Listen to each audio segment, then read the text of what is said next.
November. I remember it well. This is the month when all the games come out. Nobody knows who decided on that exactly, or why the games couldn't be spread smoothly across the year like digital jam. But it's too late to change now. It's a ritual, and you've got to stick to rituals. We're here to help you wade through the sugar and find the big, juicy strawberries in November's gaming release schedule. That's right, we're still on the jam analogy. Are we salivating for the games, or second breakfast? The only way to find out is to dive straight in. Oh, but first, better like, subscribe, and ring that bell for more PC gaming goodness.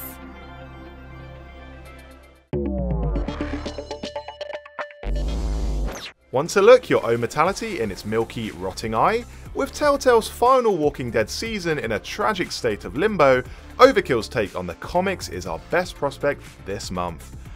The long-awaited co-op shooter resembles Left 4 Dead, only with zombies instead of... okay, so there's no obvious new spin there, but Overkill's stealth chops help it stand out. Shooting big bang sticks will only encourage the dead to bunch up and bring you down, so caution and quiet are the name of the game here. Though not literally the name of the game, of course, that still overkills The Walking Dead. The brain eating is one thing, but my main issue with zombies is their rampant hypocrisy. They make such a fuss about us firing guns in The Walking Dead, yet here they are in Total Warhammer 2, carrying guns themselves. Honestly, it's enough to put you off zombies altogether. There's a Pirates of the Caribbean vibe to the new campaign pack, which finds a giant sea worm terrorizing the Vampire Coast and summoning terrible storms. 4 new pirate lords make their debut appearances in this DLC, and they're the ones commanding the armed undead, not to mention flamethrowers converted from old ships. Oh, and giant enemy crabs. It's about time they made a comeback. The last Hitman game could have featured in about 6 lists like this, since each level was released individually over the course of many months.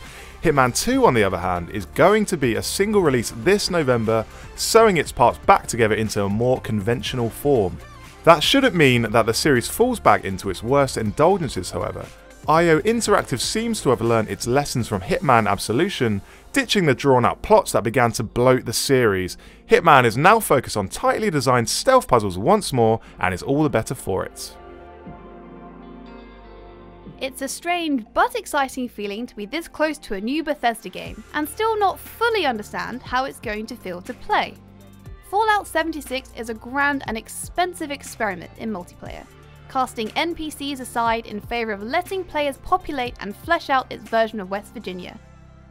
Whether this RPG can still tell a satisfying story via notes and terminals is up for debate, at least until mid-November.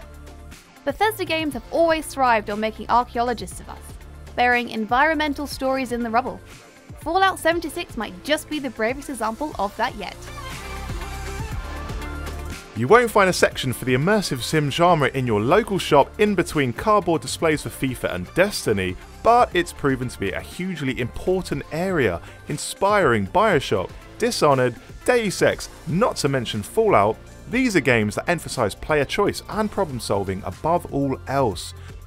The Underworld games were the very first immersive sims, built in the early 90s at the Looking Glass studio that later produced Thief. It seems only fair that it should be able to come back and claim a space among the games it's influenced, and that's exactly what's happening with Underworld Ascendant.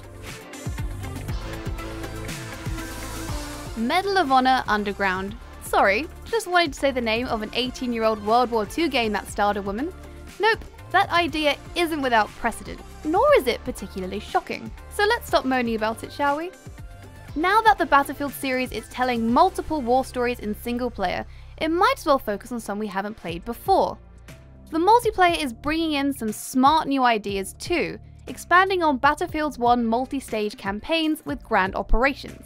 By the last round, you're fighting a final stand, in which you've only got 1 weapon, limited ammo, and no respawns. How's that for shocking?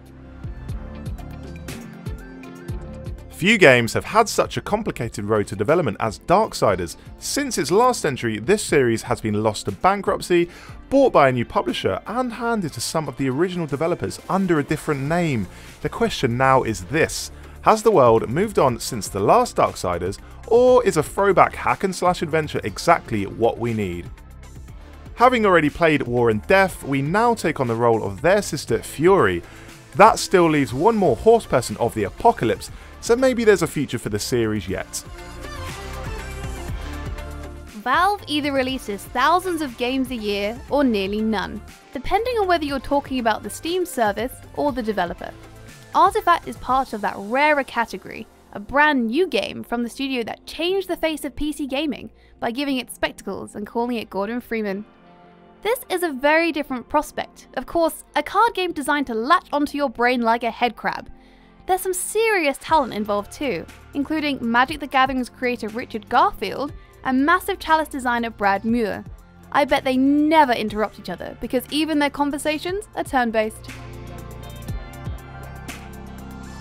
By now, hopefully you'll have decided how best to spend your coin in the month of November, while still leaving enough aside for a jam sandwich. But if there's anything we've left off, do let us know in the comments, and remember to like, subscribe and ring that bell for more recommendations from PCGamesN.